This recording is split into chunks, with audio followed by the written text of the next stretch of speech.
Good morning, Polycarp. Thank you so much for agreeing to give back to the community. And guys, you guys have requested for a video like this on a testimony of someone that applied from overseas to come here to New Zealand to study. In the case of Polycarp, I think he got about two admissions that he had to choose the best out of the two. So we'll just get the floor rolling. We'll leave him to share his own journey. Good morning, Polycarp. Yeah, thank you, Mrs. Juliet. Yeah, like she said, my name is Polycarp, and I'm from Nigeria. And I came in from Europe. I did my master's program at Europe, and then after my master's program, so I'm now here. I applied to University of Otago and also to University of Canterbury, and then I was admitted into the two schools. But with one of our videos, I was able to make a decision, and that decision helped me to settle for University of Canterbury. So yeah, the admission process is not complicated. Yeah, it was just simple, easy that anyone can just do. Yeah. Okay, so you did your admission by yourself, or did you use an agent? No, I did the admission by myself. I applied to the two Yeah, schools and by you myself, and yeah, so cool. you just go to the school website, and all the information is there, and then you follow all the information on the website, and then you apply, and the admission office of the school will respond to you, and then Ah, also they'll guide you on what to do, and so they'll guide you to the department that you want to apply to. So in the department you see the admission requirement, and then so it depends on your department, it depends on the program you're also applying for. In my case, I applied for a PhD program. So the admission requirement for a PhD program is different for yeah. people applying for master's or undergraduate program. But in all, the admission process is just simple, something anyone can do. Ah, that's good to know. So, did you have to provide any English proficiency test like IELTS or PTE? No, I sent a letter instead telling them that I'm from an English speaking country. Nigeria is an English speaking country. That's one. Two, I also stated in my letter that I had all my studies from early education, as primary school, to my university level, all in English language. So I'm proficient. I can read, write, and speak English fluently. So by that, it was waived for me. Oh, that's So awesome. I didn't write the test. And yeah, why did you choose New Zealand? Yeah, and I chose New Zealand because of some things. First, the educational system or standard is the same with UK, Canada, US, Australia. Australia is not far from here. So Yeah, it was the educational standard, one. Secondly was because of the weather. New Zealand weather yeah. is mild, very friendly compared to Canada and UK. And then, yeah, my body system does not like cold. So that was Oh, one of the reasons why I choose New Zealand. And of course, tourism attraction as well.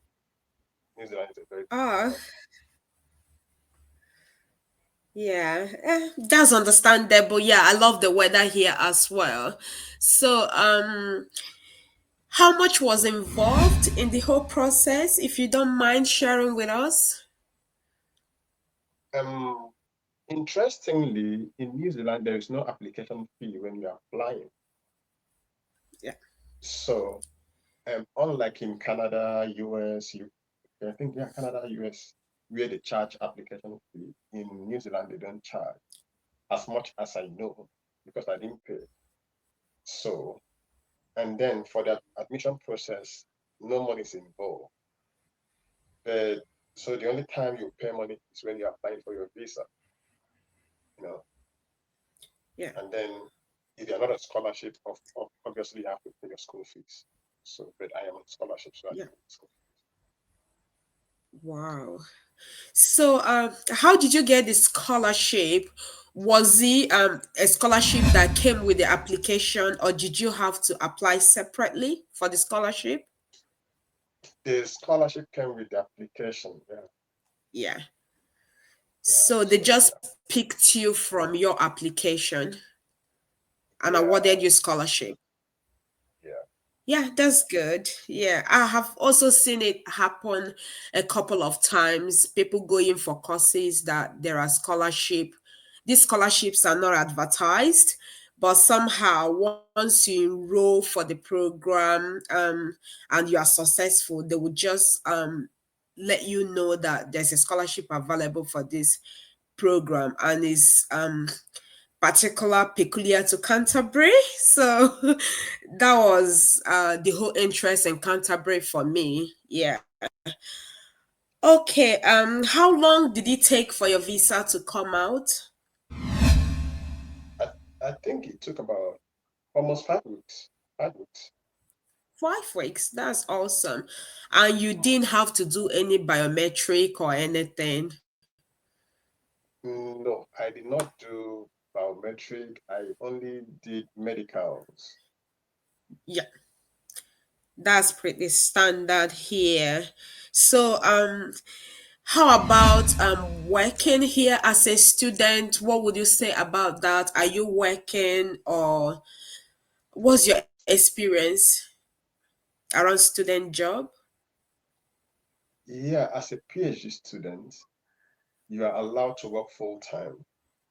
Yeah, So, and yeah, so I have been able to find a job, a yeah, full-time job, but I don't work all the time because of academics.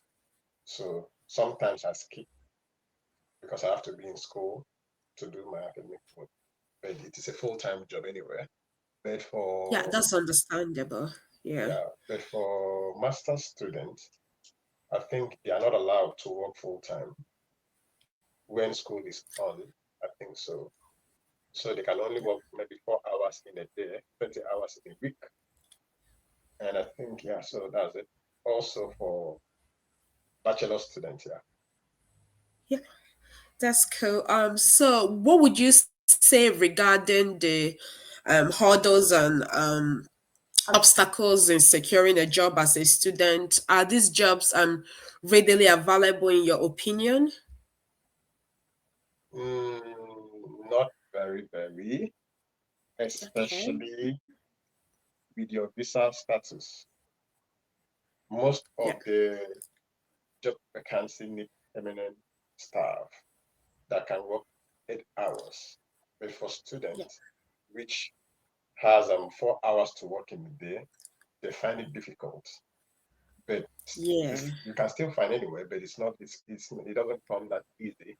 But you can bet if you're a PhD student that can work full time, it's not that difficult. Yeah. Yeah. That's cool. Are you loving it? Was it a good decision for you? Yeah, it's a nice place. But it's very, very, very far from every other places. But yeah, it's a nice place. Okay. So what didn't meet your expectation? What came as a surprise to you in New Zealand?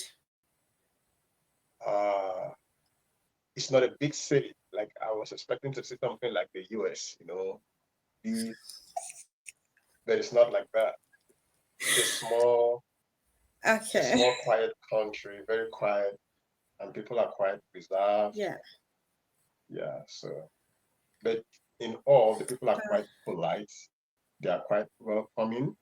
Just that they are not very socially like the big city countries where you have, party places everywhere. It's not like that here, but it's a nice place, a very quiet, nice place. Okay, just to round this blog up, thank you for agreeing to do this with us, inspiring people out there on giving it a try if New Zealand would work for them. So I would like you to give a summary word of advice to anyone out there thinking, should I or should I not do this application? Okay, I would say take a bold step, you know, Okay. just take a bold step, apply, and then be positive.